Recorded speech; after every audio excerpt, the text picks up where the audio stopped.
Hare Krishna. I broadcast. Our group, this ISKCON group. How big is this? I don't know. I don't know how many people are there, but it will be 10, 20 people, 5, 10 people.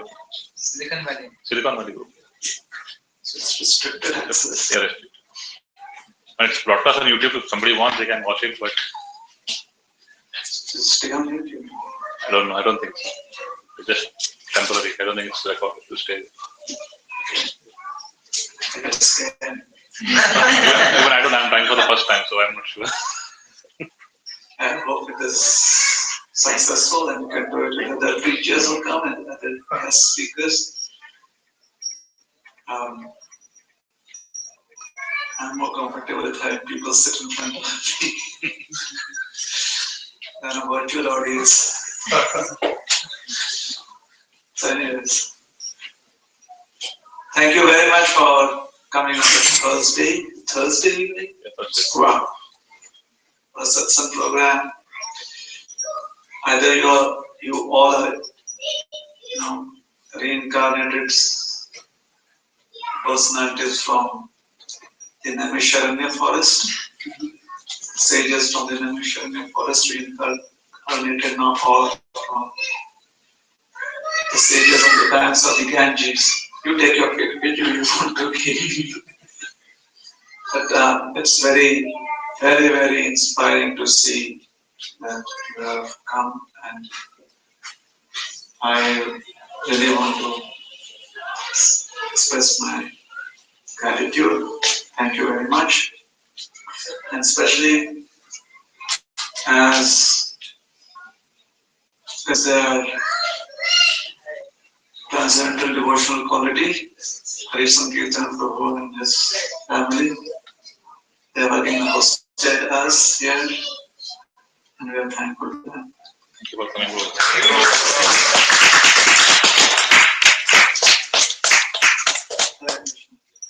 And his parents also here. So we would like to thank them too for being here.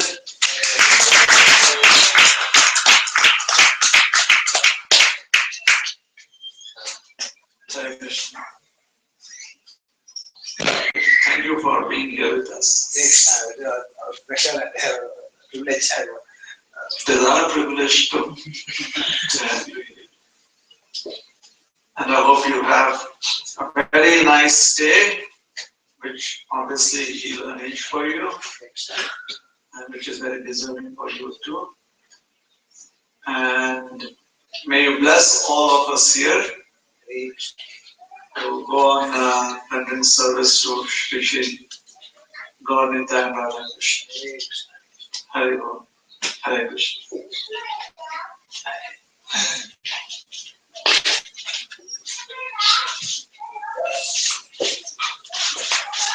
Hare Krishna.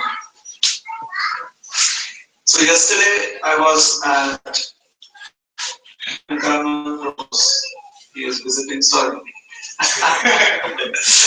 He is visiting from Sacramento. Everybody here knows him. He was here also, he was here like a couple of years ago. And we had a wonderful program. Many wonderful devotees I met for the first time. And we were speaking about a very interesting topic. Envy. Is that interesting? Very succinctly, envy can be described as that when taking shelter of it or allowing ourselves to be overcome by which we all get a particular certificate. Do you know what this certificate stands for? What is that certificate? It is N.V. N.V. It means that for those of us who surrender ourselves to these base qualities, these lower qualities, especially envy, then we graduate and we get a certificate in N.V, which basically means no vacancy in the spiritual world. This is a very well-known joke from Chopra.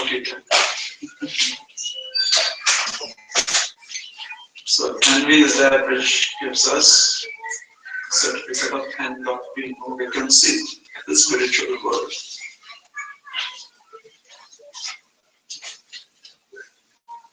Anyone?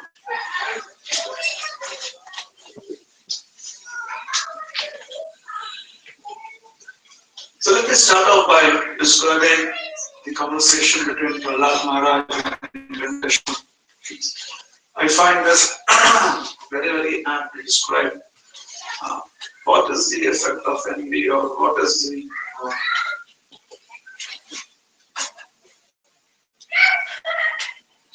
symptoms that can help us understand that there is envy within our heart.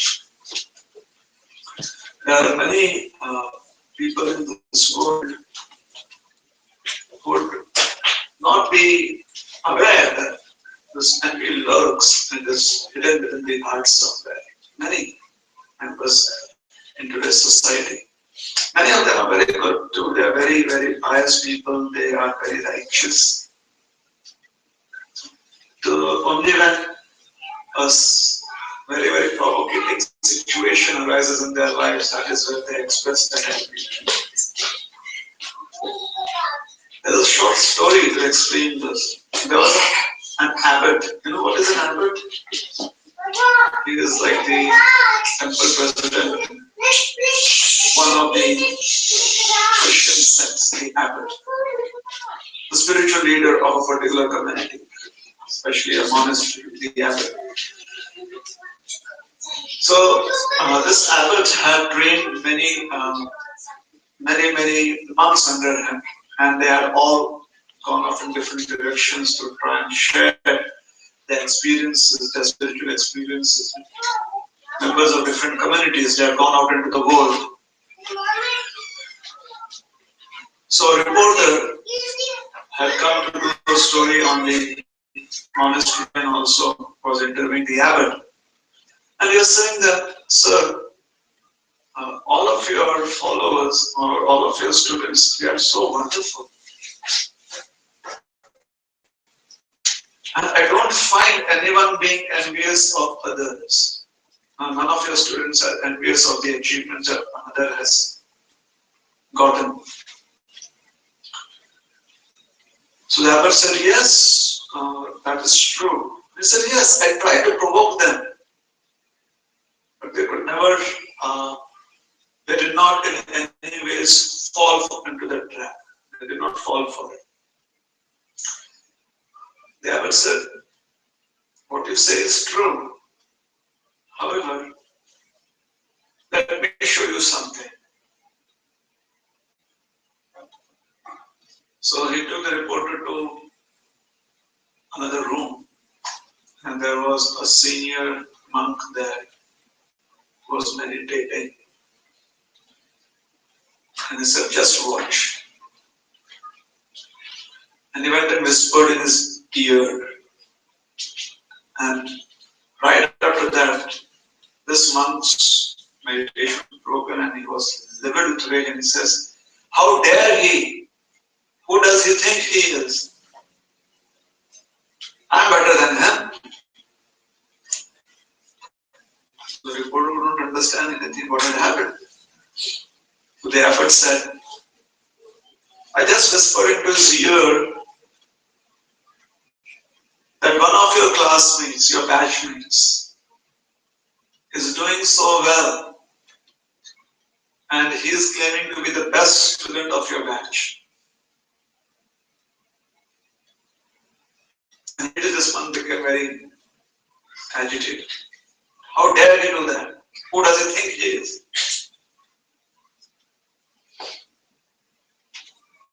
So, had there any other situation, maybe he would have very nicely glorified his batchmate.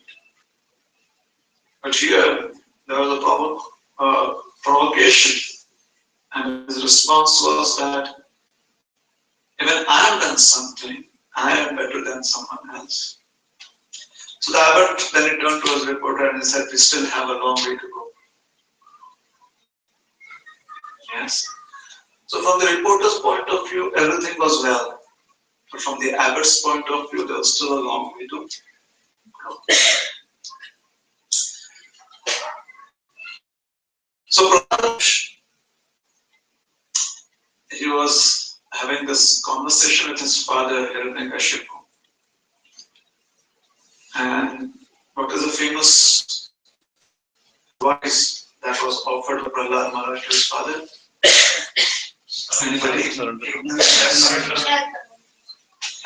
Yes. And any other less famous than that? dust from the feet of the Vaishnavas. Anything else? Nine processes. Someone did say that Shravan Kirtan Vishnu. So Shravan Kirtan and Vishnu, one must take up to the 9 processes of devotional service right from once. Very tribal, isn't it? But this Chen Navalakshmi, create the Bhagavad Gita.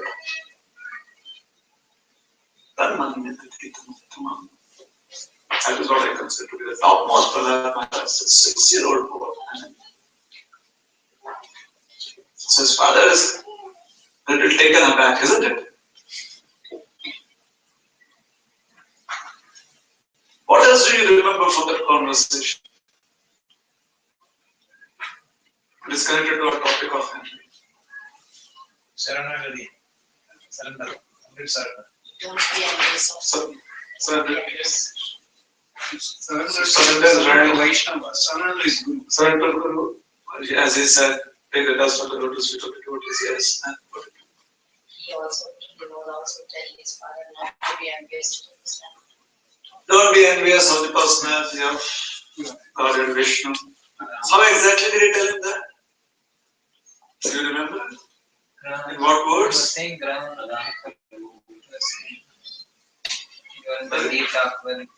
Yeah, dark well of existence, he was telling him that. Yes.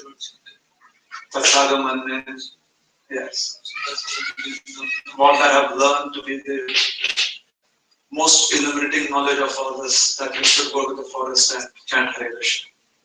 It's time to take retirement, voluntary retirement. Otherwise, you'll be laid off. A lot of layoffs going on right now. Isn't it? So before you are laid off. So Shanam Prabhu, you were saying something? Yes, he was telling his father, my dear father, you have enjoyed this material world to such an extent. What? There's nothing left in it for you. Still, you are hopeful of finding some juice in it. Like, you've literally sucked out all the pleasures that is available. Hiranyakshipu was so bored with material enjoyment. He was constantly intoxicated, just out of boredom. The demigods, they would come and offer him so many gifts, and he wouldn't even pay attention to the demigods offering gifts. Can you imagine that? Here we are wishing for one demigod to come and give us some gift. Like Vinayak, he'll come and give us, Lord Shiva can give us a benediction. Other than the 3 principal demigods, Lord Shiva, Lord Brahma, and Lord Vishnu, practically everyone was there on the roster, the Kashyap's roster. And they had to punch in their time when they came in and punch out. Otherwise, they wouldn't get their salary. Practically, Hiranyakashipu had usurped all of their salaries. They were not getting their portion of the yajna sacrifices. They were not getting. Hiranyakashipu was taking it all for himself. So he would be so bored that he would not even want to reciprocate with the demigods. At the most, he would just raise an eyebrow and the demigods would all shiver in fear. Oh, he's raised an eyebrow, I don't know what is going to happen now. Have you ever tried that? Do you remember when you are completely bored and somebody comes to meet you like, what now? And then you just raise your eyebrows like, why are you here? That is what Hiranyakashipu. This is there in the Bhagavatam. He would just raise one eyebrow and they would all shiver in fear. I hope it doesn't do something crazy. So Prahlad Maharaj is advising his father, my dear father, you are engaging all of your energies in trying to enjoy something that you enjoy again and again and again, and there's nothing else left to enjoy in those endeavors. Wouldn't it be nice if you could control the the atmosphere of your town. Would it be nice? Now you want to plant marigolds and you say, okay, let there be sunshine, or let there be rain and fall. Or you want to go out for Harinam Sankirtan and you say that let there be a nice wind blowing. And Hiranyakashipu could do all that. He couldn't do it for doing Sankirtan on the streets, not for that, not that reason. But he could, according to his own desires, what he wanted right then, he could manipulate the weather. That was how powerful he was. In fact, he could manipulate the destiny of the living entities who were living their lives in their human form of body. He could manipulate where they would go after death. For all those who are pious, he sent them to hell. And those who were breaking all the laws, he gave them entry into heaven.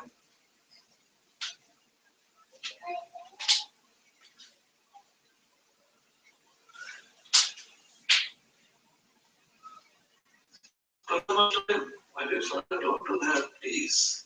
But then he says, it's not possible that you will understand this. It is not possible that with the vast intelligence that you have, you will ever be able to fix your mind on Krishna. And this reason is you still have hope for enjoyment in the material world that has been sucked dry by all of your attempts to enjoy it.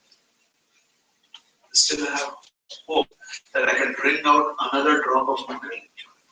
And because of that hope, my dear father, Madhyana Krishna Paratosatova Adamputo.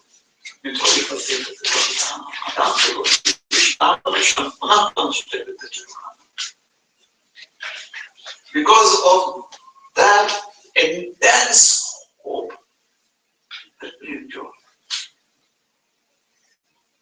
And Prahlad Maharaj was dedicating to his father, something that his father very well knew. What was that? His father knew that all his attempts at enjoying material pleasure, all his attempts at having material enjoyment would come to an end by the influence of time. And there was time. The time factor was something that he had not been able to control. Yesterday we were discussing this, that the entire universe was convinced that he had controlled time by becoming immortal. The only person who knew that he was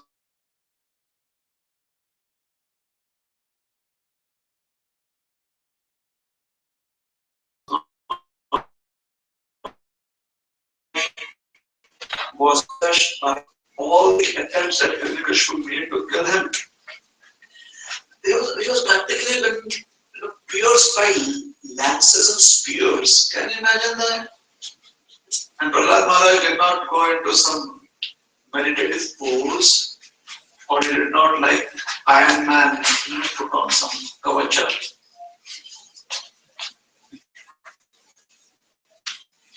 He did not invoke some superhuman powers. He was just an ordinary boy, and he was pierced with swords and spears. And he wasn't hurt even a little bit. There was no injury on his body. Now, one of the most popular incidents of Prahlad is of the torture that Prahlad was put through, but there is no reference in the Bhagavatam. And it is very famous folklore that Prahlad was taken by his phone and she sat with him on fire, burning famous folk. It does not have mention in the Bhagavatam anyway. Somehow it is very popular. And she had the boon that fire could not touch her. She would be unburned by fire. Prahlad did not have a boon like that.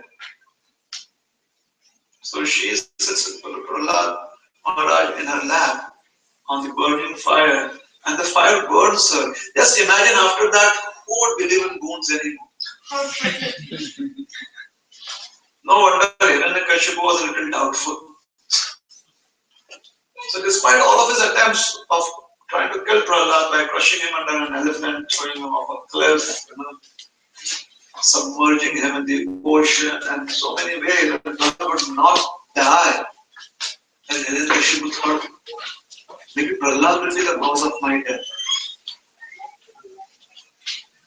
Why would he even think like that? Prahlad indicated that he wanted to kill Hiranyakashipu. Prahlad Maharaj was always respectful towards his father. He expressed his love and concern towards his father. Why did Hiranyakashipu feel that maybe Prahlad would be the cause of my death? Why didn't he believe in the boons that he had received, which he himself had concocted? When we sit here today, we can easily say, he asked for all his boons, but Narsimha came up with a special plan. Like Shankaran Prabhu, he's a QA man. What is QA? Quality analysis. But in an interview that he had gone to, where he was, he had this opening. So they asked him that, tell us something interesting about you, something like that. Why are you in this? Why do you want to take up this position of quality analyst? Shankaran Prabhu says, I like to find faults. My nature is fault finding. Shankaran Prabhu's realization is that I'm much interested in hearing philosophy, life philosophy. Yes. And then he was telling me, he was making it very simple for me that what is his job. He said that develop a program and we break it. Our job is to break the program, find some mistake in it, and then undo that program. So our Narsingadev is like a QA man here, quality analyst. Hiranyakashipu is a developer. He came up with his program, and Narsingadev found out the loophole there. Now sitting here thousands of years later, we can easily joke about it.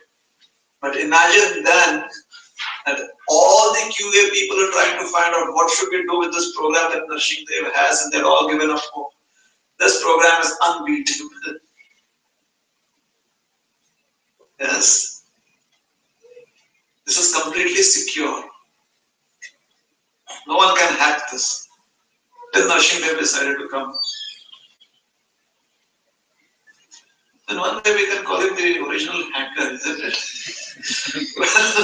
Hacked into Hiranyakashipu's system.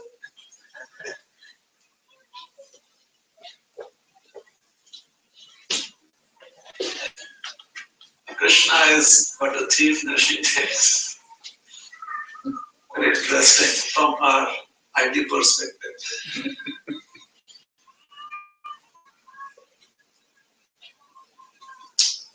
Supreme personality of God. So,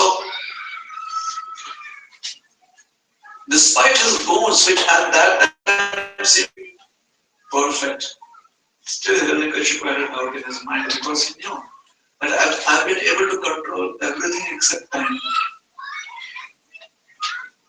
He could not influence the effect of time. He could not make the cycle of day and night turn into eternity. He could change the weather patterns, but he could not change the movement of the stars and planets. That was not within his control because that is a time factor which moves things. He could ask Lord Indra to pour down rains whenever he wanted. It was not within his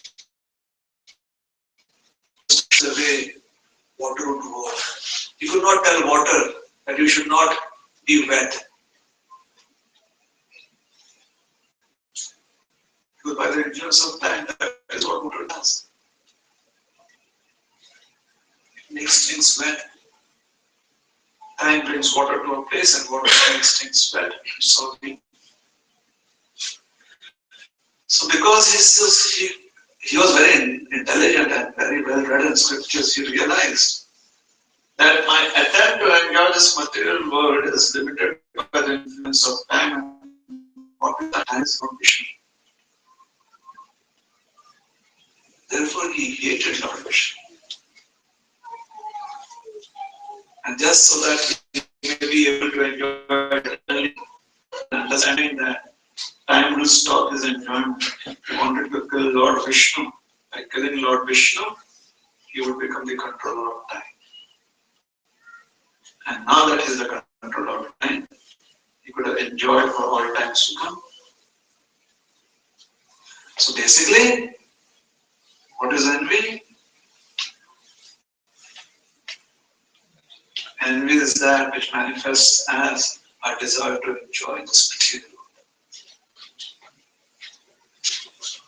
And if we have given a slight hope of enjoyment in this material world, there will be a slight tinge of envy within our lives. That is where from the desire to enjoy this material world comes. Or that is where from the hope that there will be some enjoyment in this material world comes. So in Chadresha Samutthena, that is why and that is cause of creation. That is what brings forth creation. So what is envy? Since Shankara was here, I will not discuss what we discussed yesterday. I'll give another perspective today. If you are not here, I would have repeated the same.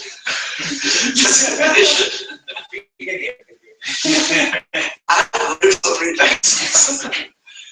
I don't want you to be as bored as I am. So we'll give another perspective, but we'll just give certain definitions that we used yesterday. Or rather, it's for the first time that in this audience I'll be expressing those definitions. Envy is that state of consciousness where we are blessings rather than count our own. And because we are busy counting their blessings, we are not happy with what they have. And therefore we wish them ill. Or we get inspired to do better than them. How? By taking away what they have or by pulling them down. So envy is that state of consciousness where one is only seeing what another person has received as blessings. And we're not able to see our own blessings. Yes. So therefore, because we are not able to see our own blessings, we are not happy. See, blessings are, or a gift or a blessing is something that helps you perform better, something that is useful.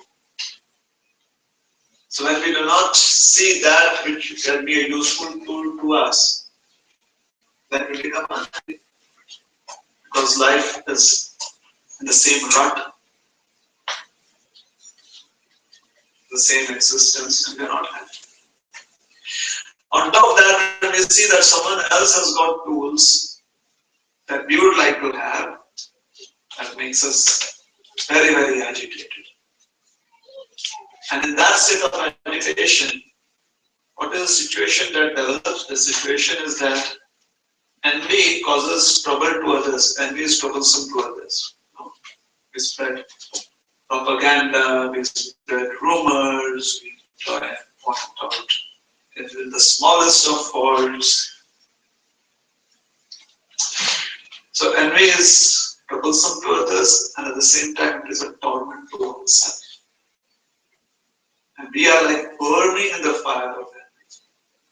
Bhakti Maharaj in his book, one of his books, he addresses this by saying that when one is envious, it is like holding hot charcoal, burning charcoal in our hands. Because you want to throw this at somebody. Burning charcoal, you want to throw it at the object or enemy. But as we are holding it, our hands also burn. So envy struggles to others. However, it is a torment to oneself. So a typical question that can come to mind is, what if somebody is envious of me? What should I do? It's a very wonderful answer for somebody who's Krishna conscious, or somebody who's in Krishna consciousness is that tolerate. Just tolerate, bro. Good advice for others, difficult to practice for oneself. Is it right? When you are in a program at somebody else's house and they have prasadam cooked and somebody comes to you and says, can I take some food? And you're like, yes, please take as much as you want. And when it is our own house and we know there's limited prasad, we are like, Prabhu, there's limited prasad. So it's easy when you're at someone else's place to offer that the resources that they have when it comes to oneself. So advice, what does it take? It gives us glory as being good advisors. And we don't lose anything. But practice ourselves, it involves spending our time and energy. And if it is not worthy of being used there, that is what we think. Then we think that's a great loss and we may not be wanting to do it. So that's the difference between giving advice to others and practicing it oneself. So yes, one of the responses to, or one way that we can react to a situation where we feel that we are being envied is that we tolerate. There can be certain other reactions too. One could get agitated, one could complain, one would want justice, or if it is too much, then one may even want revenge.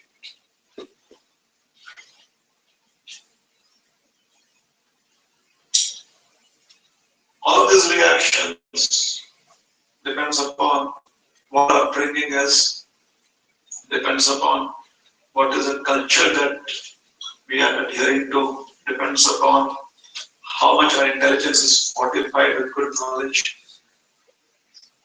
But one will react in one of those ways or maybe a couple of those ways. However, there is another option available to us. And although an atmosphere of envy brings about a lot of destruction, still, if we can focus on a few things, even in such a world of destruction, there can be a beautiful creation, a beautiful miracle. Yes. That could give hope, it could be a beacon of hope. But to be able to do that, one has to go beyond inspiring stories. One has to go beyond just dreams and imaginations. One has to have the courage to practice, even if one is the only person doing it. You know the story of the starfish that were being washed onto the shore. There was this story, actually in this book, I think The Journey Within, Rohinipriya Pr Lecture, he tells the story of his own life that he had a particular similar experience too. He did the same. However, this story has been practiced or has been told the lesson in it for many generations. Now starfish, they have, it's not easy to hold them in your hands because they sting you. They have prickles. They look very beautiful, kind of starry. But be careful if you find a starfish and you want to pick it up. So there is a gentleman on the seashore and a lot of starfish are being washed ashore somehow. So he starts picking up those fishes and starts putting them back into the ocean. Or sometimes the story is to make it, this particular story to make it a little more to make it have a little more impact. They say that instead of a starfish, it is jellyfish. That's stings. It's got a poison sting. So anyways, there's so many fishes being washed ashore, and this gentleman tries to pick up one, pick up another, throw it back. And by the time he's able to pick up a few and throw it back, the ocean again washes all of them onto the shore. So another gentleman seeing his efforts, he says that what is the use? What is the use? Why are you putting so much effort? How does it matter? And as the gentleman he listens to him make that comment, but he still goes on picking up a fish and throwing it into the ocean. He says it matters to this fish. The one that I'm putting back into the ocean, it matters to that fish because there is hope. And because there is that hope for the fish, I also have little hope. It takes courage to fight against that which seems inevitable. It takes a lot of courage and perseverance. Yes. So coming back to the principles that is mentioned in the net of instruction, it is enthusiasm, perseverance, endeavor with intelligence. These are the pillars that help us achieve our dreams, our goals. And we have this really amazing goal in the human form of life. We want to go back home, back to Godhead. So we have to use those tools. Yes.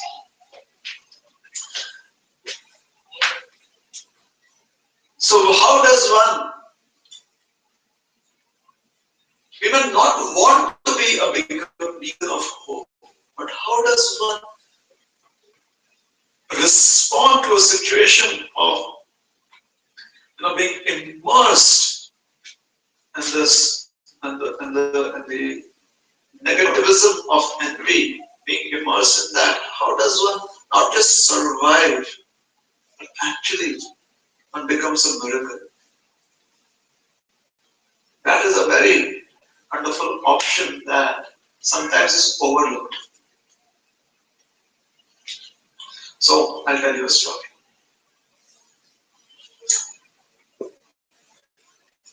In a very remote are these two villages. Practically the world has forgotten them. They're so remote and laid back. However,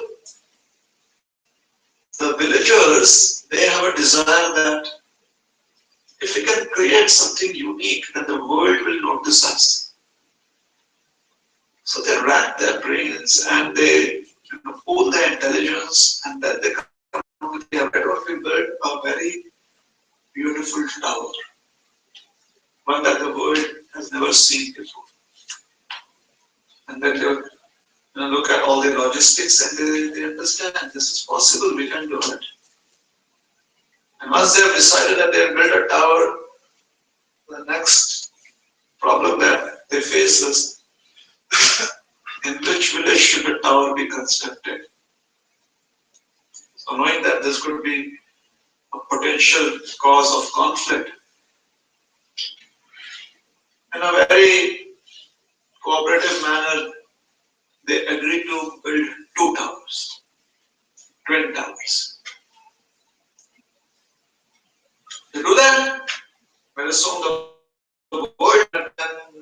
tourists are coming.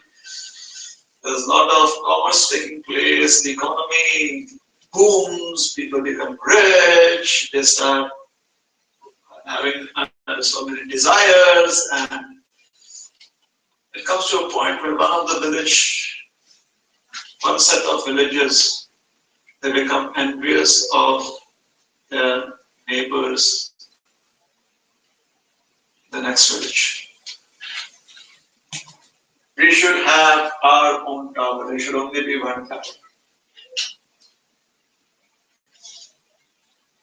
You see, to destroy something when it is in the conceptual stage is easier, but when it is already done, especially with a huge tower, it's not easy to bring down a huge tower, is it? Therefore, you really have to be motivated enough, and you really have to have a very, very dedicated plan if you are about to do this. And they came up with a plan like that. The night, they would go and they would dig up the earth at the foundation of the tower on one side. They did not want to dig it up completely because it would not be helpful. The tower just settled down all the clarity. However, if they would try and loosen up the foundation on one side, then the tower would start leaning.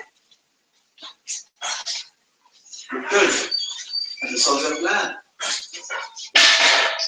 And every night, they would come and very, very cautiously, with great caution and lot of diligence, they started cleaning up the earth. Nobody noticed. They were very careful. Very soon, a little girl, the village, she kind of noticed that there is a tilt. And she brought her concern to the elders in the village, and the elders, sometimes children are more perceptive than the elders. It happens. Because the elders have gotten used to just saying chalega.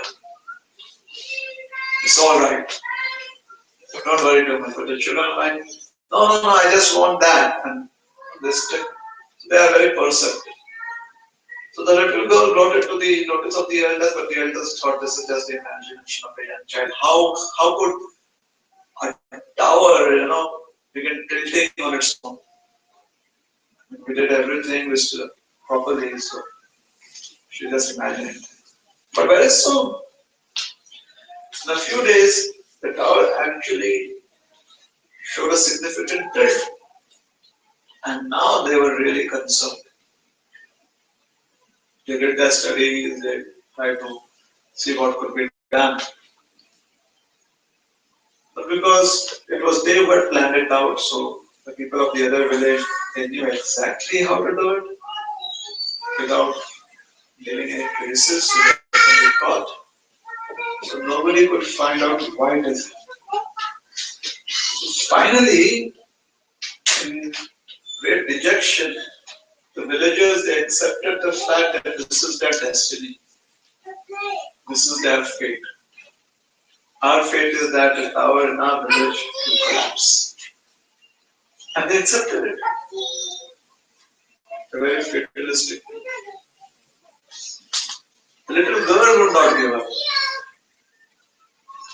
She was concerned. She was attached.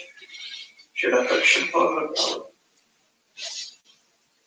So in desperation, or because of her childishness, or just because children sometimes they have faith that knows no boundaries,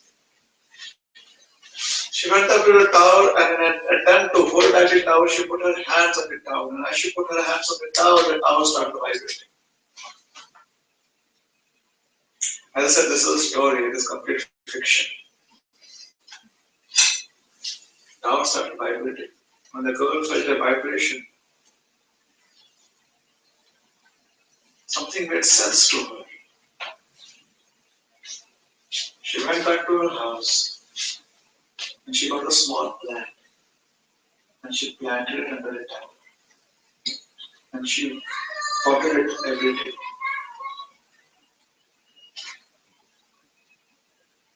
The plant grew very soon. And finally the leaves of its topmost branches, they were touching the tower. And as the leaf touched the tower, tower vibrated.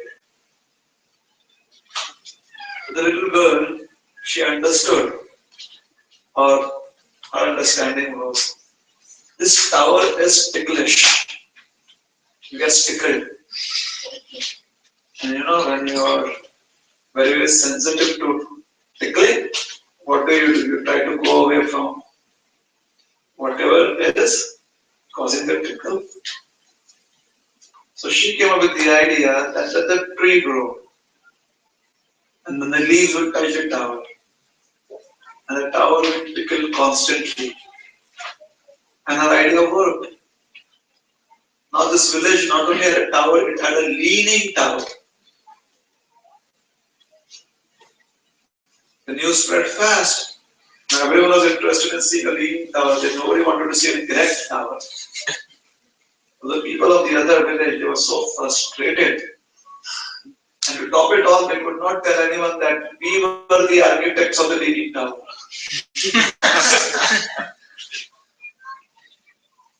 And that made them all the more mad.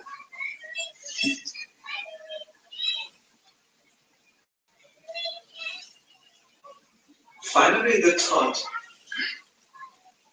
we cannot tell the world that actually we are the cause of the leaning tower, but at least we know the technology.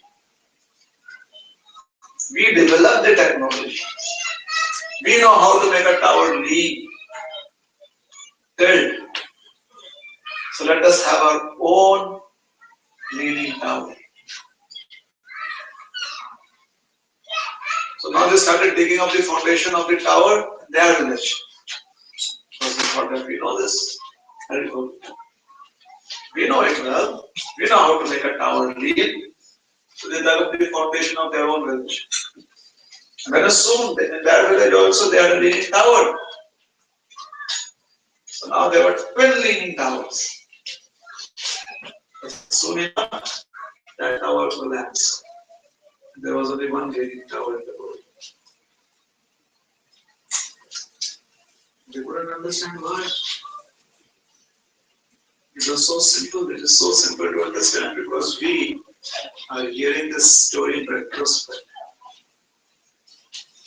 They knew the technology how to make a tower tilt, but they could not keep it eternally tilting because they did not have a little girl in the village whose love for the tower and her innocence, the goodness of her heart made her come up with such a simple plan.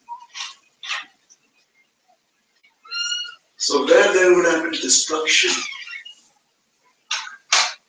an atmosphere of destruction because of envy, a beautiful miracle is born. And wherefore does a miracle come? When we have goodness, we have compassion, we have affection, we have emotions. Positive emotions. And all of this are pure only if there is innocence. And this world, because a child is not able to manipulate things in this world because the child does not have instruments for manipulation, the senses of the child are not powerful enough. Therefore, a child is considered to be innocent.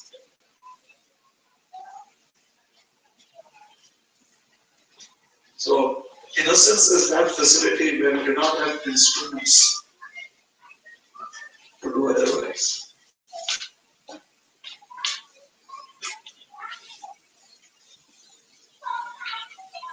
So, we are also in a world where envy is very freely expressed. Many times we find ourselves as the object of envy. How do we do that? Where do we get the innocence from? How can we be a miracle in this world? How can we be a miracle for ourselves? Because just by tolerating that doesn't happen. Nothing positive comes up. So we need some other tool. And there is a tool. Yes. So, how do we reciprocate with the envy that is expressed towards us? If we can absorb this principle and use it in our lives, you will find that Krishna consciousness becomes very exciting. And it becomes very dynamic. There's a saying to this effect. Weakness is pitied. Whenever you see something, someone or something that is weak, that has less strength than you, immediately it brings forth pity in our heart. You may be very angry with someone, but that person really takes a subordinate position, like, please don't hurt me, or like, hold it up. And let you be. You immediately pity that person. So weakness is pity. Envy has to be earned. Envy doesn't come cheap. One has to work hard to make somebody envious of us.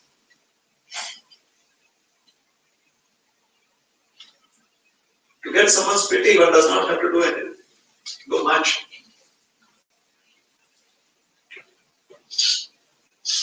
To make somebody envious of us, we have to work hard at having something that they can be envious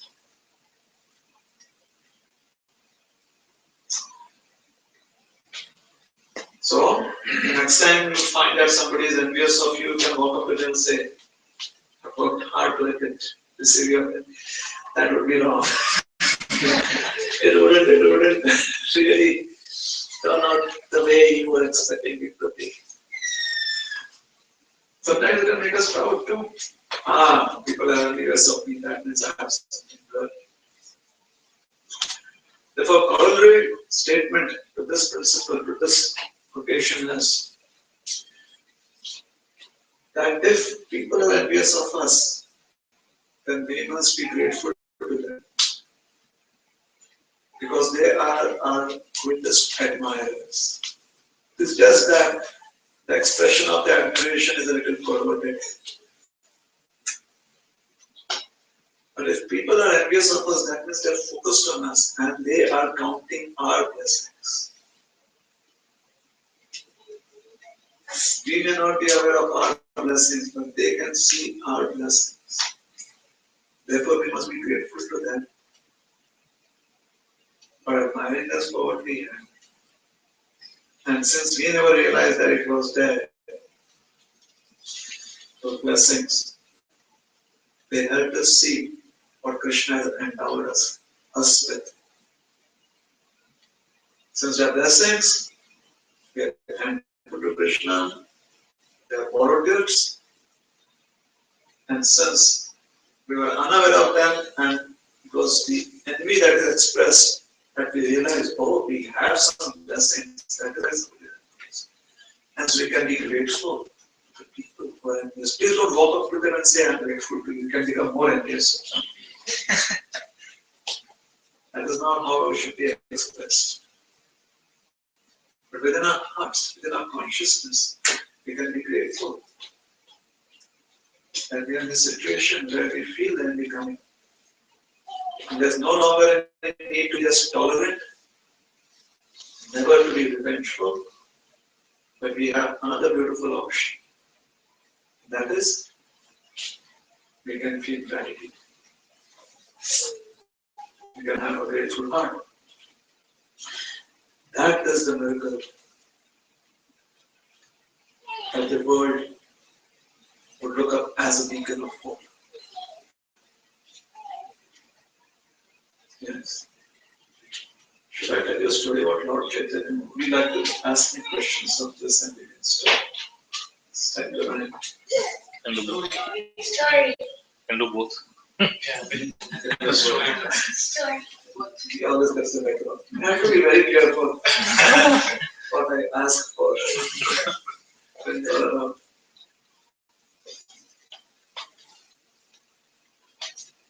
Lord Chaitanya took sannyas. He goes to Jagannath Puri because his mother requests requests him to do so. The first person, the first resident of Jagannath Puri who interacts with Lord Chaitanya is Sarvabhauma Bhattacharya. Sarvabhauma Bhattacharya is the greatest scholar the world has ever known. Lord Chaitanya is also a very great scholar. He is also one of the greatest scholars. However, Sarvabhauma Bhattacharya established Navadvip as a set of learning. He brought in a department of knowledge that was not existent in Navadvip, and no one had any hopes that they could bring that department to Navadvip. Good time. So she is the architect, the 6 departments of knowledge that came to Navadvip and made Navadvip the center of learning in the world. Like in today's world, we have Harvard or Oxford, Stanford, or other Ivy Leagues. They are all the Navadvips of the past. All of these colleges are basically Navadvip. All of these institutes are basically Navadvip of the past.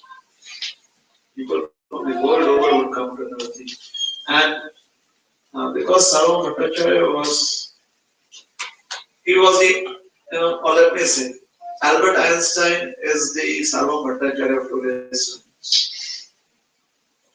As soon as the American government understood the potential of Albert Einstein, they immediately sponsored him.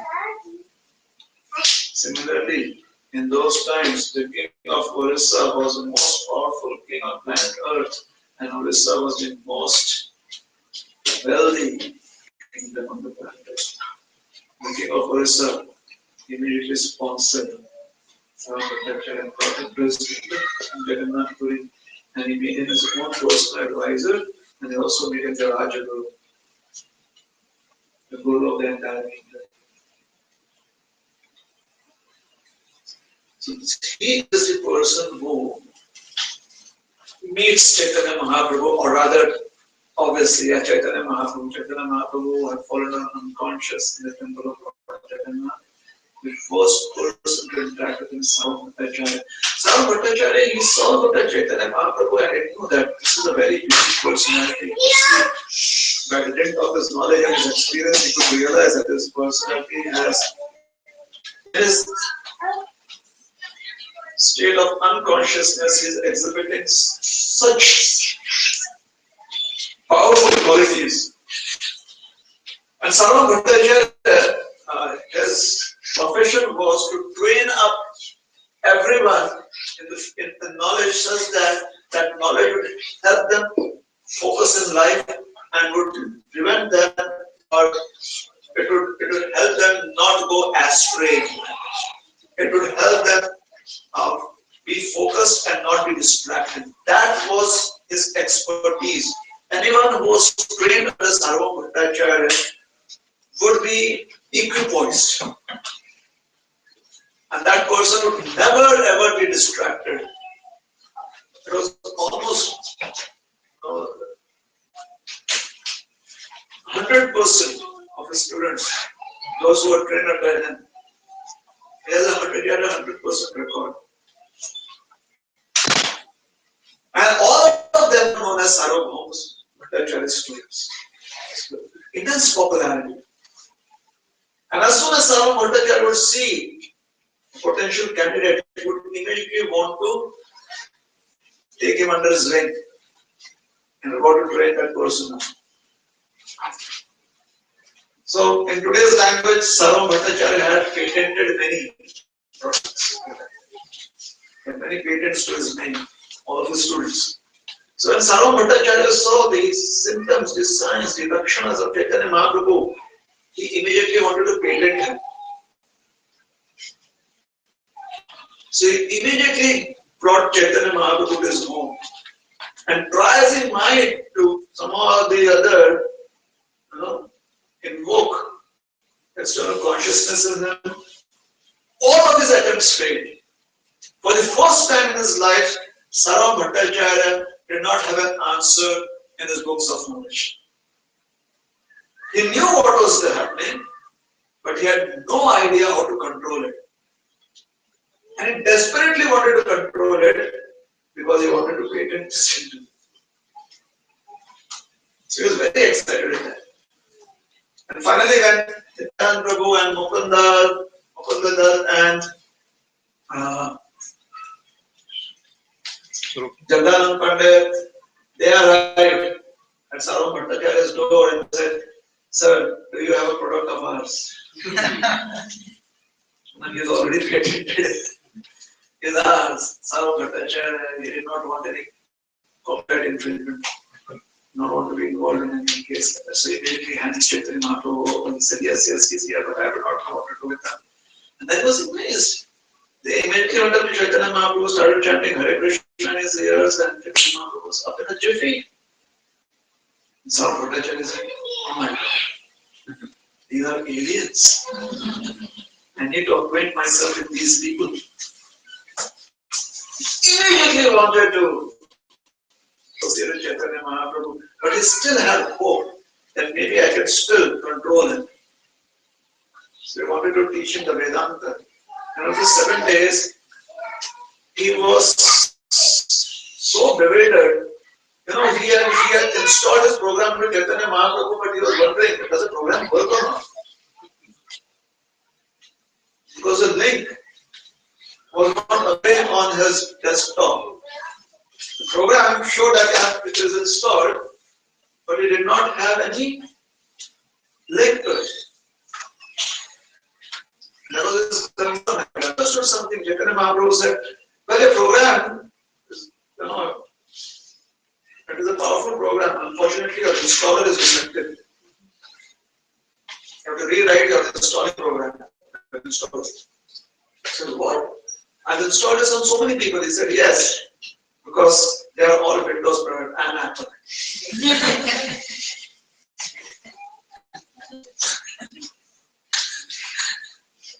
So, this is iOS platform. I hope Chaitanya Mahaprabhu will be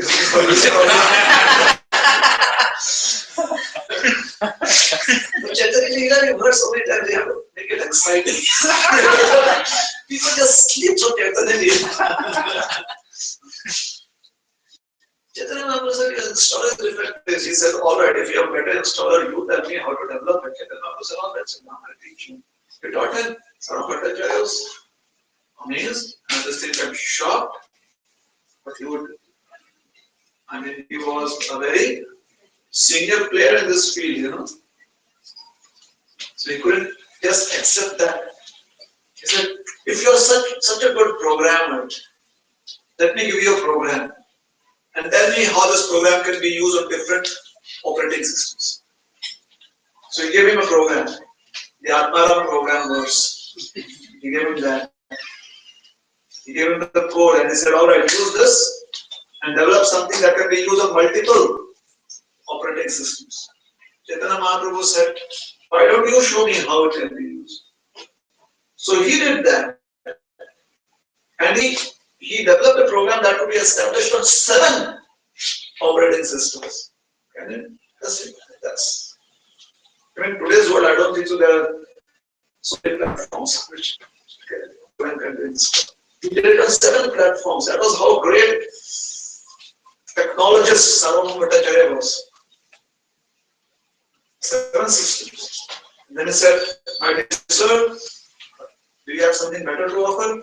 Chaitanya Mahaprabhu established on 64 different operating systems without even touching the 7 systems. Saram Bhattacharya was not even aware that there are 64 systems. For the first time he became aware of it. And as soon as he became aware of it, he said, you are the original programmer of all programs.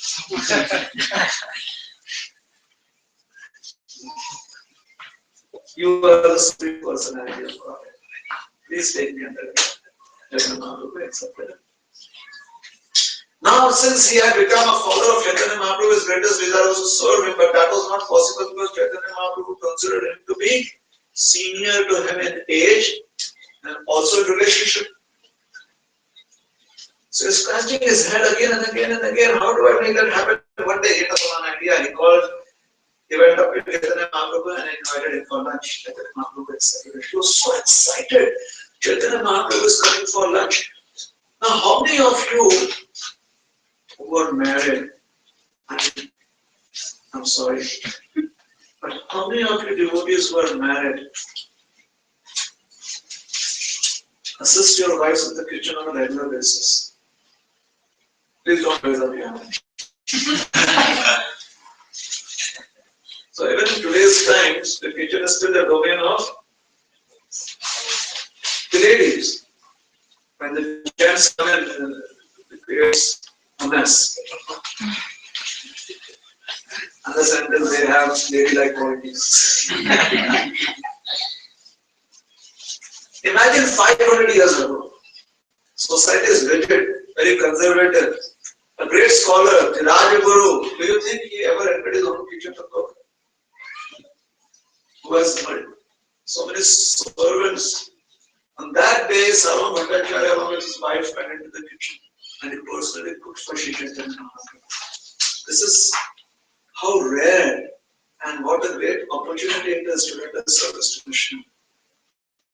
Try and give up all of our designations. Sarva Upadhi Vinay. Free ourselves of all designations. Forget who we are. Forget all that we have cultivated ourselves to become right now. We must become free from all of that and simply understand what a great opportunity it is to render service in your Krishna. Understanding that must render service. This is my greatest fortune. This is our greatest fortune, greatest benediction. That there are thousands of Lakshmis who are waiting in line to serve the Supreme Lord Narayan. And here we get the opportunity. What qualifications do we even have?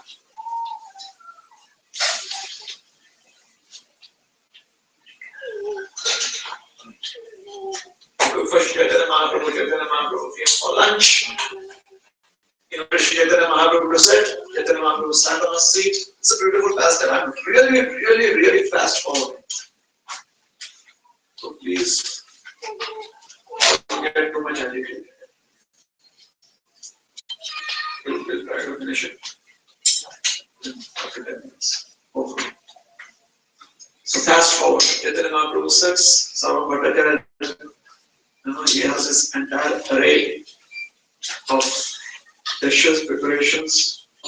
Chaitanya Mahaprabhu says, all right, Sarvam Bhattacharya, now I'm sitting. So please take away all of these preparations and give me what I can eat.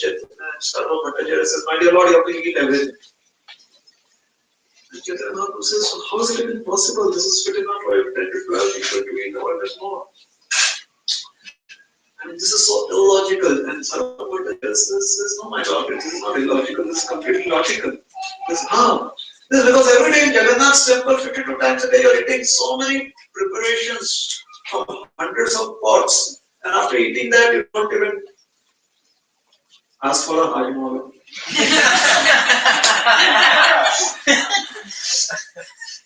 You've been doing it for from time immemorial. And in Dwarka, 16,108 palaces, and every day you take lunch there. And in Vrindavan, there are thousands upon millions of homes of your devotees, and they invite you every day. And you go and honor prasad, take food there. So, my dear Lord, this is Sarvam Bhattacharya's small room. This is insignificant and a very insignificant offering. So, let us please eat. Chaitanya Mahaprabhu says that is good logic. So, he sits down and starts eating. And as he's eating, now this is a disclaimer, please. Right here, a very strong disclaimer. What you are about to hear should never be tried out by anyone at home. It is only perfectly performed, then we are in our spiritual bodies, in the spiritual world, serving Krishna and Krishna's devotees. So that is a strong disclaimer. Now you are also scared. It's scary. As soon as Chaitanya Mahaprabhu finishes a little bit of his plate, Sarvam Bhattacharya fills it up again. And he has his bowl a little empty. Sarvam Bhattacharya fills it up again. As I said, please don't try to do this at home as well. With anyone. It will be a very distressful situation for everyone. Yes. So Chaitanya Mahaprabhu says, what are you doing? The Sarvam Bhattacharya says, my dear Lord, with the mouth you can perform only one function, either talk or eat. Today you just eat. So he is eating Krishna. Sarvam Bhattacharya is serving him. Sarvam Bhattacharya fear at the back of his mind. My son-in-law Amogha should not come here. Because when he had married his daughter to Amogha, he had looked into his antecedents and he had found it to be a very good match for his daughter. Aristocratic family, wealthy family, very well educated, very intelligent, good career. Got to marry. Then he came to know that Amogha has a very strong need in life. He has this idiosyncrasy, he has this crazy quality. That every day, if he had not criticized someone, he would not feel hungry. Like in Krishna Leela, if Krishna had actually potted a demon, he would not really feel hungry. So Kansa would every day very nicely send him a demon to fight with. So Amogha, he had to criticize somebody and he would not just do it out of his imagination. He was so brilliant and intelligent that he would actually find faults. Where the faults were, he would actually find that out and then he would criticize.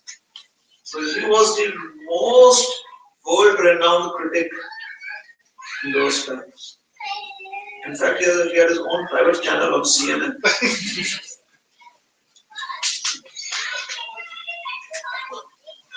So Sarvam Bhattacharya had WhatsApp. Don't come to my house today. Now the entire city of Jagannath Puri knew that Chaitanya Mahaprabhu had been invited Sarvam Bhattacharya, and this was very exciting news. And reporters was just standing all over the place. Sarvam Bhattacharya was keeping them outside, don't disturb. Such a great personality was there. Now Amogha knew, and he was so desperate to be at the house of Sarvam Bhattacharya, he knew that today if he was there and if he could criticize Chaitanya Mahaprabhu,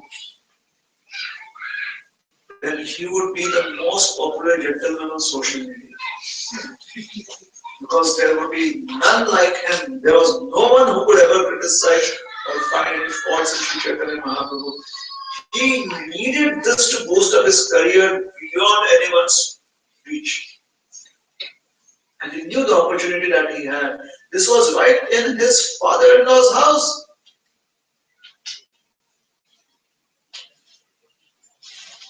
A gentleman, 500 years ago, may somehow feel uncomfortable because of certain circumstances, certain friction in a relationship with one's father to enter one's own home.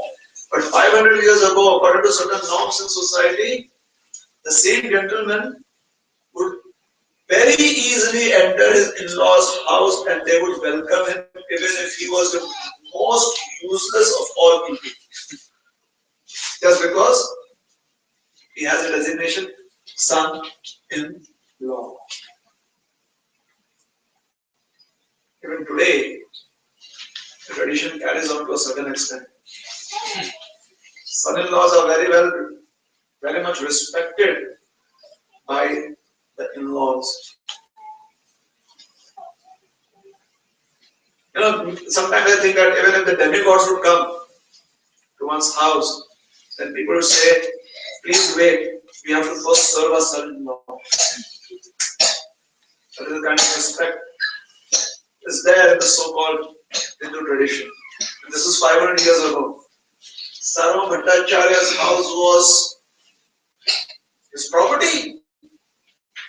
But then Sarvam Bhattacharya and concept God come.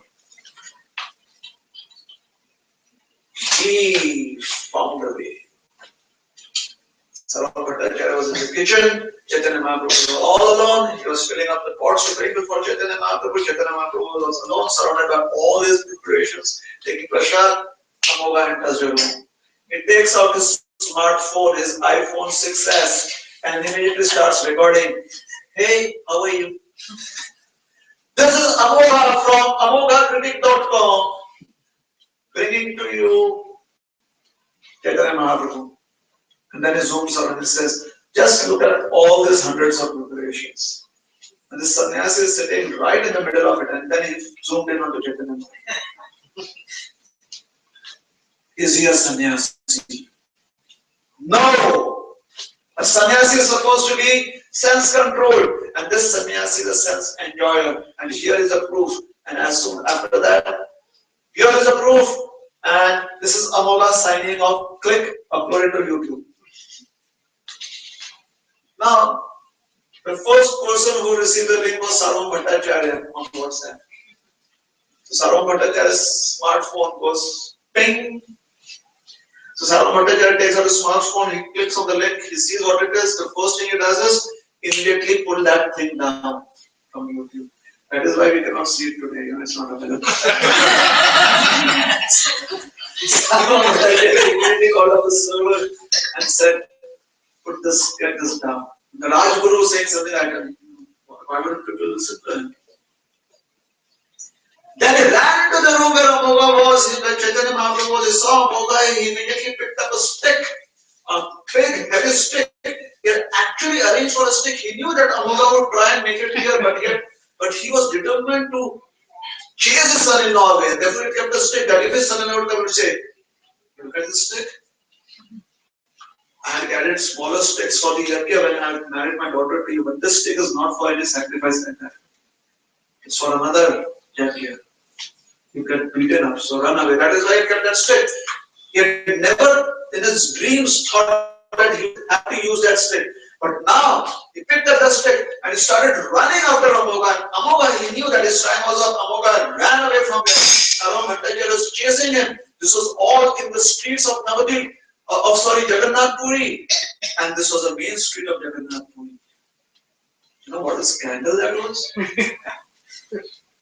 The Rajguru, the great scholar, Sarvam Bhattacharya, in an angry mood, the stick in his hand is running after his son-in-law.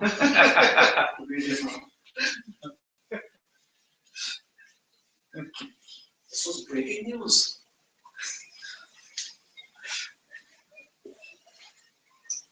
Hare Krishna, please. Thank you very much. Did you ask a question? Thank you.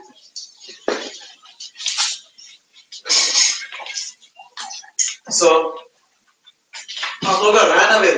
And then Sarvam Bhattacharya, because he could not catch up with Amogha and he could not punish him, in his anger, he started using very, very choice words that cannot be spoken in a cultured audience.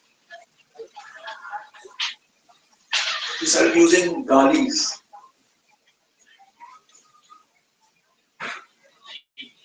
Curse words. Kaviraj Goswami does not mention one here.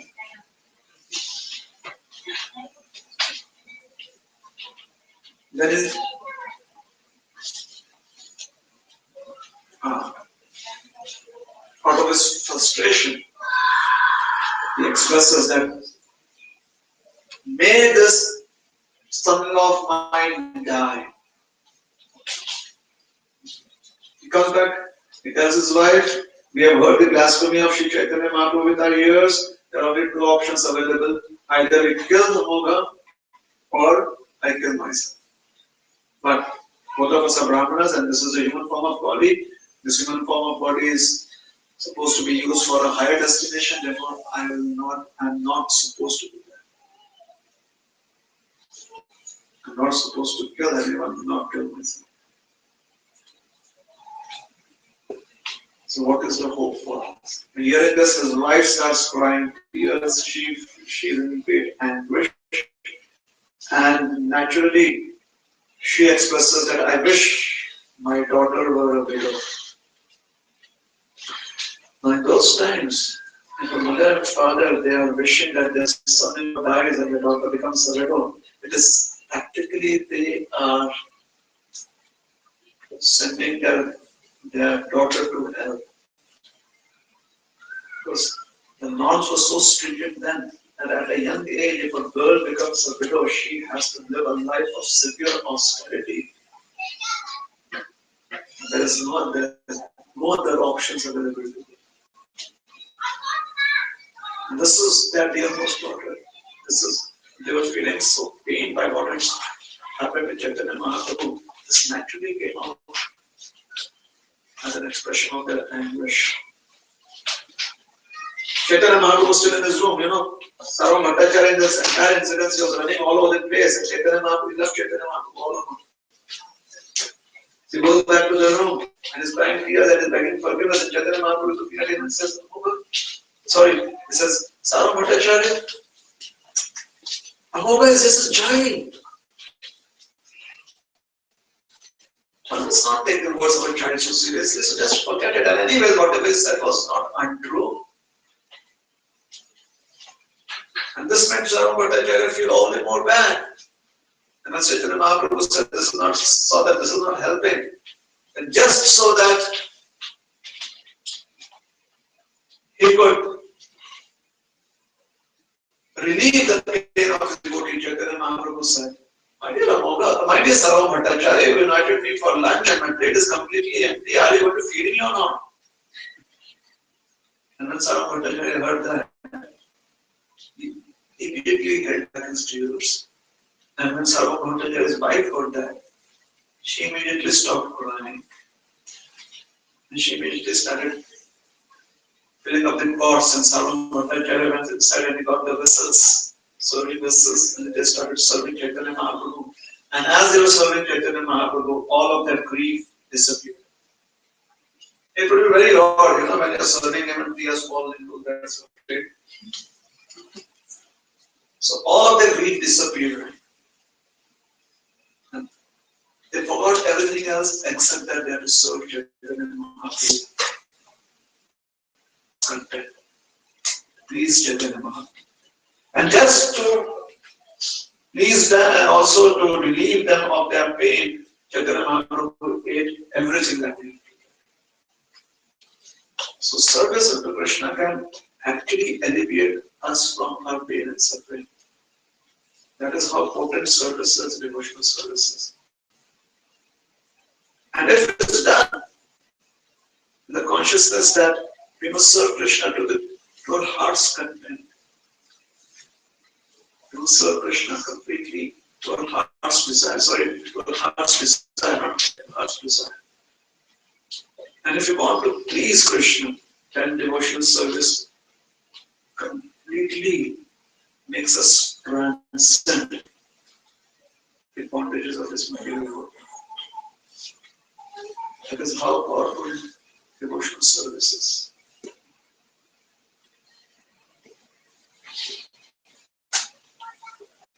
Got up, Sarvam Bhattacharya gave him water to wash his hands and feet and rinse his mouth, and he gave him some spices to chew, and he offered a beautiful garland and applied sandalwood to transcendental form. And then he again and again begged forgiveness, and Chaitanya Mahaprabhu said, just forget it, Sarvam Bhattacharya, now you should eat and I have to leave. And Chaitanya Mahaprabhu left. The next morning, Gopinath Acharya came to the president of Chaitanya Mahaprabhu asked him, so what is the news at Sarvabhauma's house? This is very interesting, isn't it? Sometimes how you are all very eager to know the news. क्या चल रहा है? वहाँ पर क्या चल रहा है? So here is Chaitanya Mahaprabhu. This is the sweetness of Chaitanya Leela or Krishna Leela. Now when the Lord performs his beautiful pastimes of the human plane, then it is seemingly a very ordinary affair. And that is what that touches our hearts. This simplicity of the Lord's His activities, the way He portrays with His devotees. So, Gopinathacharya क्या चल रहा है सारा वो हम भट्टाचार्य के घर में. And Gopinathacharya says, "My dear Lord, since yesterday afternoon, both of them, the husband and wife, they have been simply crying tears. They have fasted throughout the day, and they are just again and again repenting for the offense that been committed to this. And what about Amoga? Amoga, in the middle of the night, was struck by such a severe form of cholera that throughout the night he was in intense pain, and right now he is on the verge of death. Oh, let us go to the place where Amoga is. We go to where Amoga is. And Chaitanya Mahaprabhu sees Amoga in great pain, and then very compassionately he puts his lotus hand on Amoga's chest, on his heart. And gently he places his lotus hand on his heart, and he says, Amogha, the heart of a Brahmana is a seed of Radha and Krishna. Why have you allowed the untouchable personality of envy to sit there? For the heart of a devotee of every living entity is a seed of Krishna, Radha and Krishna. One should not allow the untouchable personality of envy to sit in our hearts. Amogha, Sarvam Bhattacharya is very dear to Krishna. And you are related to them, to Krishna. Because of your relationship to Sarvam Bhattacharya, will be merciful on you. Now stand up, Amogha, raise up your hands in the air, and with your feet dance and chant the glorious names of Krishna. Hare Krishna, Krishna Krishna, Hare Hare, Hare Rama, Rama Hare. Immediately Amogha got up. His color was gone. He was completely healthy. He raised up his arms in the air. He was dancing in kirtan, and with his mouth he was chanting the glorious divine names of Krishna. He had tears in his eyes, and he fell down at the lotus feet of Chaitanya Mahaprabhu, and he said, "My dear Lord, I was condemned to go to hell and suffer for eternity. You are the Supreme Personality of Godhead, and your mercy has saved me." And Chaitanya Mahaprabhu says, Sarvabhauma Bhattacharya was saved. Sarvabhauma Bhattacharya is very dear to Krishna, and you are related to him. Because of your relationship to Sarvabhauma Bhattacharya, Krishna has been merciful. So it is Sarvabhauma Bhattacharya. Now you always chant Krishna's names, you always dance in kirtan, and always glorify devotees. And for the rest of this day, Amogha constantly chanted Krishna's divine names. He always danced. He had tears of love flow down his eyes, and with his mouth, he forever glorified devotees. So it is Krishna who can remove the envy from our heart, from the hearts of everyone. When Krishna places his lotus hand on our heart and instructs us. Don't allow the untouchable personality of envy to sit there as the seat of Radha and Krishna. But that instruction will only come if we have a connection to our devotee. Therefore, it is so very important to associate with devotees. And how do we associate with devotees? In Krishna consciousness, we have two systems: the vertical system and the horizontal system. The vertical system is a connection to the disciplic succession. The acharyas and the previous acharyas. And the horizontal system is where we connect with devotees who are with us, and they are like-minded devotees in that they are either making their connection or they are connected to this vertical system. The vertical system is Diksha and the horizontal system is Siksha, and that association, that connection will bring Krishna's mercy on us, and then our hearts will be filled up with love for Krishna, then we will be washed away, and now we can chant the glorious names of Krishna. Hare Krishna, Hare Krishna, Krishna Krishna, Hare Hare, Hare Rama, Hare Rama, Rama Rama, Hare Hare. Thank you very much.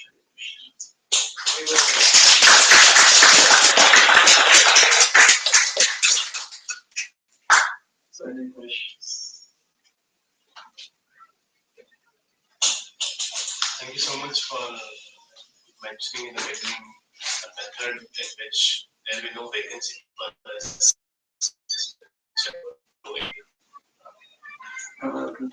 I had two clarification points to seek. One was you mentioned the story of habit, Yeah, wherein from his perspective, he had a long way to go. And the reporter said that there's no one being here, I see. So I couldn't connect the dots. So what was the model? the moral is that sometimes in this world we may observe people who are very good, who are very pious, but many a times, and it happens very occasionally with such people, but many a times there is a situation that is provocated to them. And then it is expressed and everyone is wondering, you never thought that they had this and they didn't have this. So, how are those vestiges of envy there? If there's any hope for material nature? So provocativeness is a test. Yes. Provocative situation brings hope. So it should be very safe to assume that, I have a long way to go. Like Haridas Thakur, he assumed that.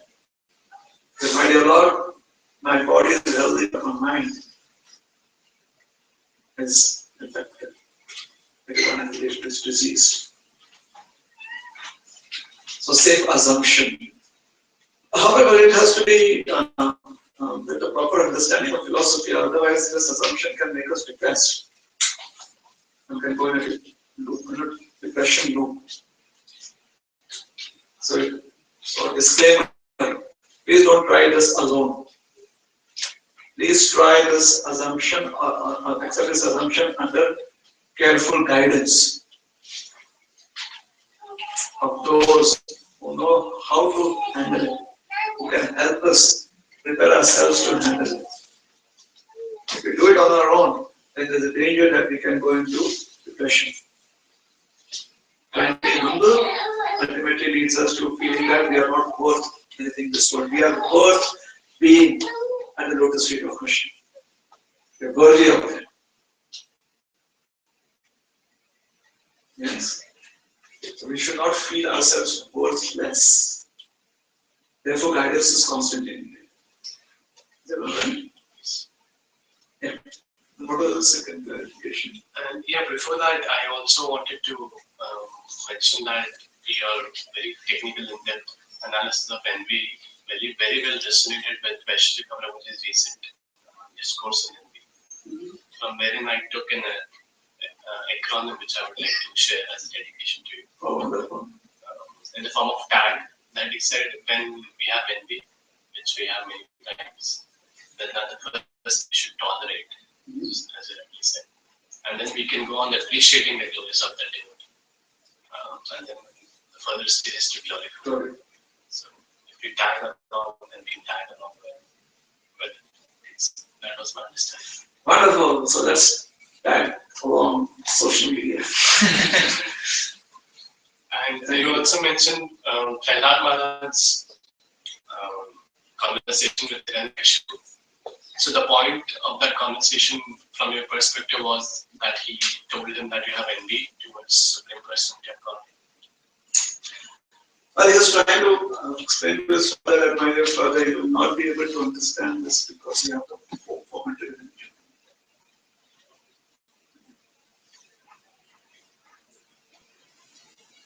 And the only way you can be free is if you bathe in the dust of the lotus feet.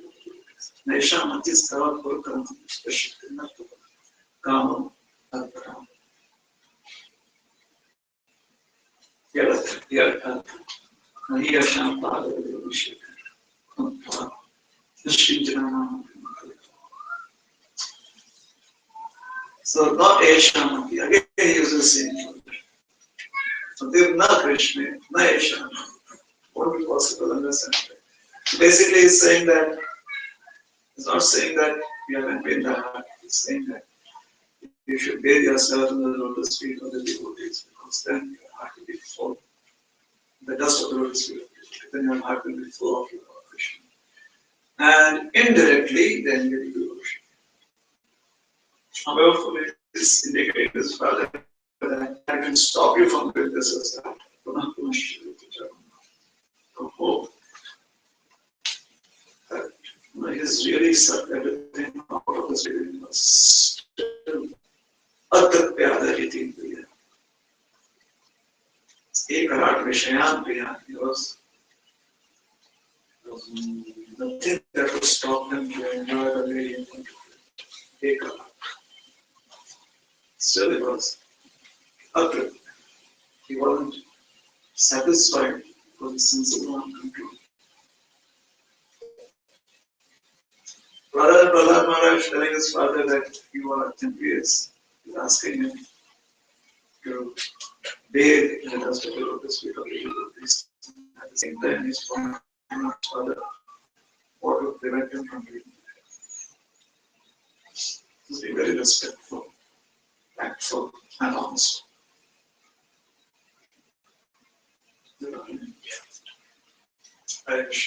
Any? Yes. So in the in our devotional life, we generally might feel envious or we might feel a little bit sort of jealous, something like people because they are doing better service or better chanting or their sadhana is good, and we might feel that we are not up to that mark. What type of envy is that?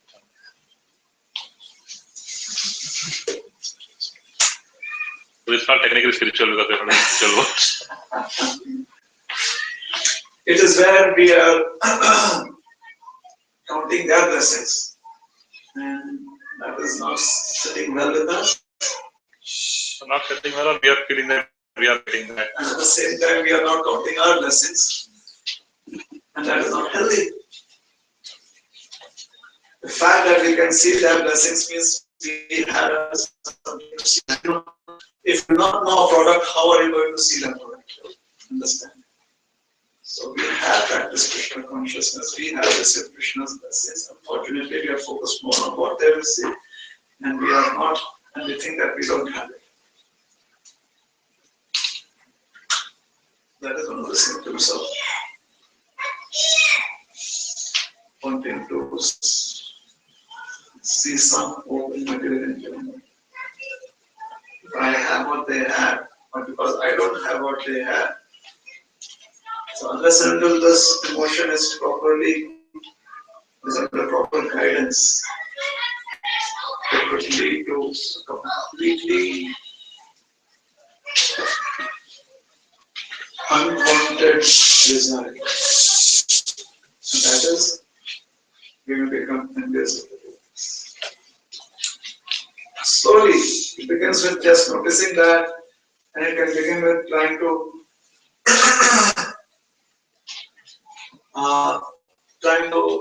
in a conversation, trying to just mellow down the praise that is being shown to the other devotees. Like, yeah, but it's not really that great. Something like that. However, if the emotion is properly guided, like, I don't have that. The next step is, how can I serve those devotees so they get blessings with that? They share their blessings with us. Then maybe we'll be able to see, not only will the blessings be shared, but we'll be able to see the blessings that we have, because these devotees come out of that. Devotee of Krishna naturally sees potential that other living entities have. That is what they glorify. This is no. It is Prabhu, because of you that I am inspired to do my rounds. And then I said, because we see you every time in the program of this. They point out our own blessings. They show us our own blessings. You're there every day at the temple. You put on tilak and you come and you go to him. These are blessings.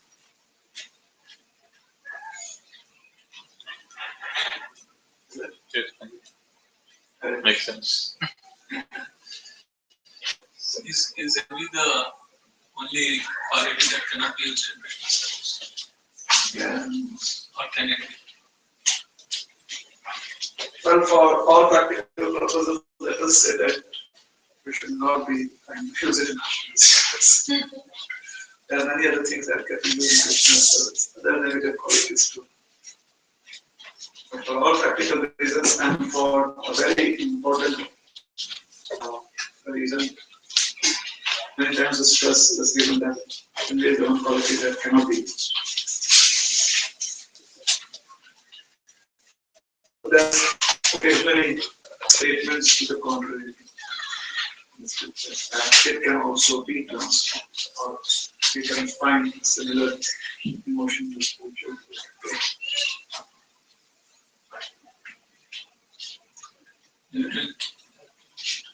Yeah, let us say phi is 3.14 for all practical purposes. Till we are up something very deep. So you can go to 4, 5, 2, 3, whatever. So like that, for all practical purposes, let us say NV is N.V. Till we get into another platform.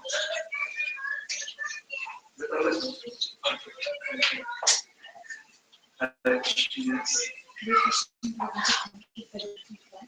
I have one clarification. If I'm seeing the fault in others, my understanding is that before, because I have the same fault that I'm seeing in others. But from your first, what I'm understanding is that the root cause of any fault I'm seeing in others is envy. Is it right? Or? Kind of, yes. I mean, if we can, it would be helpful if we come to that understanding in a very healthy state of mind. So the root cause of material existence is wanting to be here and then. So we want to go back home, back to Lord and finish. The story is over. And the eternal story begins. So in that sense. And like sometimes Prabhupada, there would be so many discussions going on. Prabhupada would say, first of all, one has to realize one is not the body, one is the soul. It could be anything like, somebody is discussing Karl Marx. So somewhere Prabhupada will say, first of all, we have to understand that we are not the body. It basically means, what are we doing in the body? Let's get out of it. Yes. So that is our fixed understanding, and then other things we try and handle as it comes. Yeah. It's like your hand is on the steering wheel, and the fixed understanding is that the car should stay on the road. But then if there is another car in front, you try to swerve and again come back. Or if there is lights, then you stop and then stop sign. Those are things that you do on the way. All of that they're just tweaks to the main activity that you do, that is to keep the car on the road and moving ahead. No. Yes. Let me ask quick questions. First question is that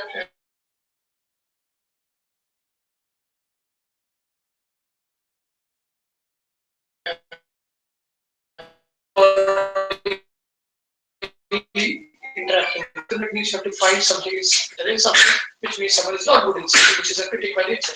So how can you not be a critic and still be a discriminatory person? So it looks like that is inbuilt into the system. So there is a benign way of doing criticism, which apparently acceptable. That's the only conclusion I can share some thoughts or directions on how to be a discriminatory person. Madhyamadikari does it because that is his duty, but he always understands that he's doing that service or she's doing it out of service. And he's trying to say that he would actually tell his disciples that I'm your servant. It is my service to guide you. It is my service to point out things. However, I do not have any qualifications. I'm not fit to sit on this high seat. If you have your offerings there. So, and not only that, a Madhyamadikari after doing that would actually get forgiveness when the time comes. I have pointed out these many faults. Prabhupada said that before my preaching, I sometimes use harsh words. So I beg forgiveness for all that. And nowadays, we have recorded statements. And for the sake of preaching, I sometimes use so many harsh words. Not that is wrong, it is just the nature of the Madhyamadikari to know that if there was any criticism, and because that was service. And for service, we are very clear and go to God. However, we do not miss out the opportunity to get forgiveness for what essentially is not a principle of the spiritual world. So, if I understand, criticism is expected in the path of Vaishnavism as people progress, and you have to tune it to the right format to be able to survive it. Well, they can always bypass that. They need not be spiritual guide. One can always, by one's example, inspire people and not necessarily try and guide them in the sense that be their managers. But that option is there. That's a good point actually. So what I was trying to get at, thanks for pointing that out. I talk about mental critique. So I get to see one great Vaishnava comes into their temple sometime. I get another one who comes up, and this person is maybe a bigger president or something. I'm trying to differentiate just everything mental. No talking, nothing, no nothing going on. But if something doesn't come out, doesn't have any karmic reaction. But the question is, even if I am mentally criticizing, because without criticizing, how do I compare? So is that acceptable? That's also not acceptable. For discriminatory purposes, to figure out who is more senior, so I can interact furtherly with them. If the need is to seek guidance and to seek direction, one takes it from wherever it comes. Srila Prabhupada took it from a postman. But one sees a spiritual master, one sees Lord Nityananda principle there. But if it is to surrender service and etiquette is involved, then we will want to do that. Why? Because in the spiritual world, there is distinction. Everything is one and at the same time different. That is Achintya Veda Vaishnavas. So then again we need purified intelligence for that. Again guidance is needed. So eternally we have to serve under our spiritual master. Here and in the spiritual. Thanks. Okay. Yes. I have a second question. In the Vaishnava circles, it is very popular to, while talking about Krishna's Leela, to also kind of, I won't use the word digress, a little harsh, but start talking about things which are more worldly in nature.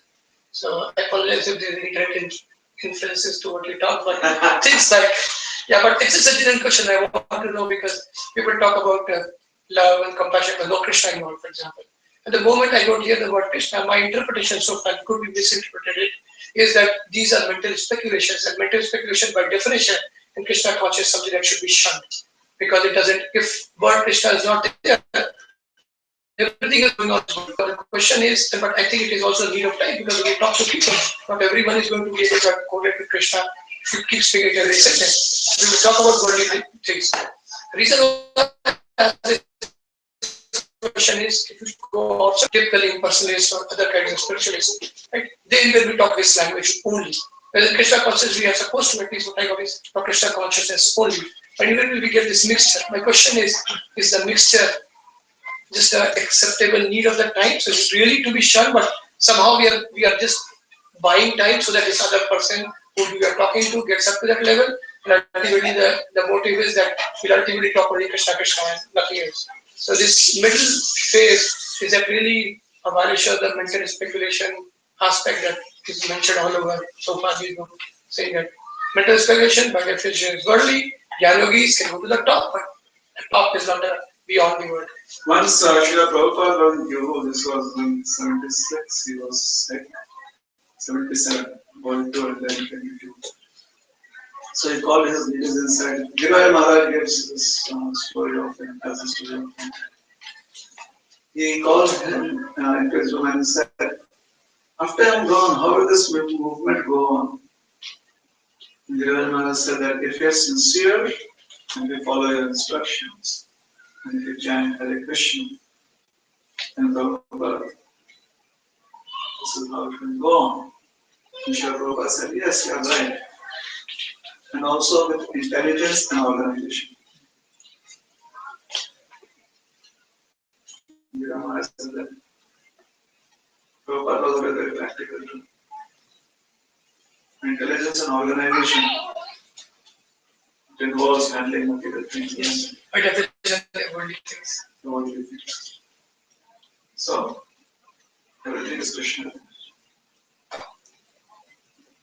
Otherwise, sometimes it can become Halgo Edaki. Nirvana Krishna Samandre. Anasakta Sadhisha. But one must not be attached to enjoyment. The enjoying principle should be given up. One should try to offer enjoyment to Krishna, and then there will be enjoyment. So, giving enjoyment to Krishna principle should be adopted. Yes. Anything else? Just a small reflection that came to my mind while you were sharing about Prabhupada talking about intelligence and organization. Even in today's times, we see how Radhanath Maharaj is so nicely preaching his attempts at writing the journey within. So it just, I have been reading recently and how compassionately he has written it to affect today's mindset and take Krishna to them. So, thank you for sharing that. Yes. Hare Krishna. Hare Krishna. Thank you very much. Hare Krishna. Srila Prabhupada ki jai. Gaur Bhaktivinoda ki jai. Gaur Premanande ki jai.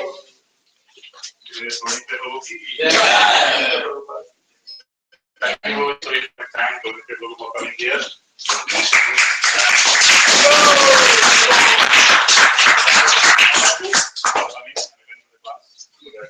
It makes this fruitful. Everybody. Thank you to Executive Program family for organizing this because you don't get the opportunities. Yes.